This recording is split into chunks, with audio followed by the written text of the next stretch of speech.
فيديو تقييم للعيبة الأهلي قدام الإسماعيلي.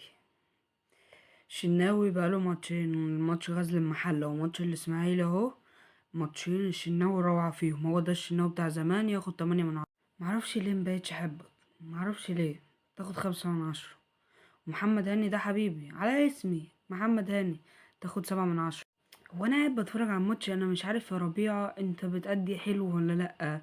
ليه الوحيد اللي شايفه في الملعب معرفش أحسم له أداء؟ فتاخد 5/10 وخلاص. انت بقى كوكا، انت تاخد 5/10 بقى. بص بقى، احمد رضا ده موهبة عظيمة. لو الاهلي فضل، يعني لو مارسيل كولر فضل وراه وفضل يلعبه وما موتوش زي بقية اللعيبة، احمد رضا ده هيتشاف في العالمية على طول. 8/10. ومروان عطية مش هقدر اتكلم عليك، والحمد لله. الافتتاحية تاني هدف ليه في حياته، في مباراة تاني هدف ليه في حياته، وهدف مع الاتحاد السكندري وهدف معانا، تاخد 9/10. ناشئ، بيفكرني بناشئ قبليه، اللي يعرفه يقول اسمه في الكومنتات.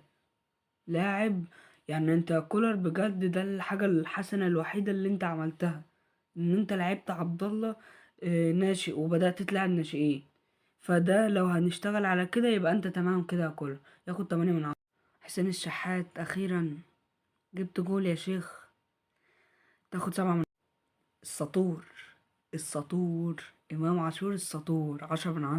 في ناس هتطلع تقول إن جراديشار مش حلو ما عملش حاجة، بس أنا بقولك إن أنت أداك حلو، هتتطور ماتش عن ماتش، هتتطور إن شاء الله مع كولر إن شاء الله كمان، فتاخد 7/10.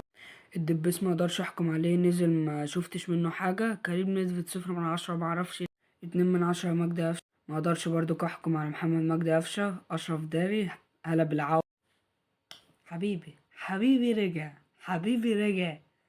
هلا هلا هلا يا ملك، هلا يا ملك، اخيرا بقى، يلا بقى.